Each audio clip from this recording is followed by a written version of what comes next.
कभी एक दयालु और कोमल देवता था।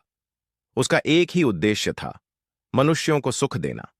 वह अपनी दिव्य शक्ति से उनके सभी दुख और दुर्भाग्य अपने भीतर समा लेता।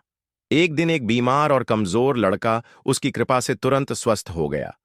लोग उसे उद्धारक मानने लगे।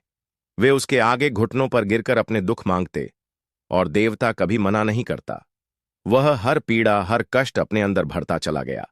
पर समय बीता और उसका शरीर असहनीय पीड़ा से टूटने लगा। फिर भी देवता सोचता रहा, यह सब इंसानों की खुशी के लिए सार्थक है। 2.5 साल बाद वह गांव लौटा, यह देखने की जिन लोगों को उसने बचाया था वे कैसे जी रहे हैं। पर दृश्य देखकर उसका हृदय टूट गया। बिना दुखों के इंसान आलसी, घमंडी और लालची हो चुके थे। भ्रष्टाचार और स्वार्थ में डूबे उन्होंने अपनी राह खो दी थी। तभी वही लड़का जिसे उसने बचाया था अब बड़ा होकर उसके सामने आया। लेकिन उसने देवता को पहचाना तक नहीं, बल्कि घृणा से उसे धक्का दिया और थूक दिया। देवता स्तब्ध रह गया। जिसके लिए उसने सब सहा, वही अब नफरत कर रहा था। उसका दबा हुआ दुख और पीड़ा फट पड़ा। तभी उसने कुछ गरीब लोगों को देखा।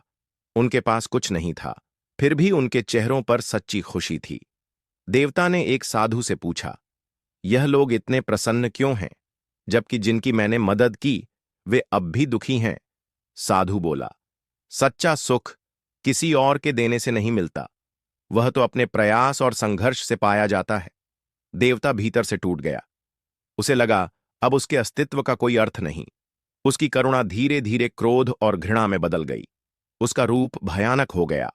वह मानवता से प्रतिशोध लेना चाहता था।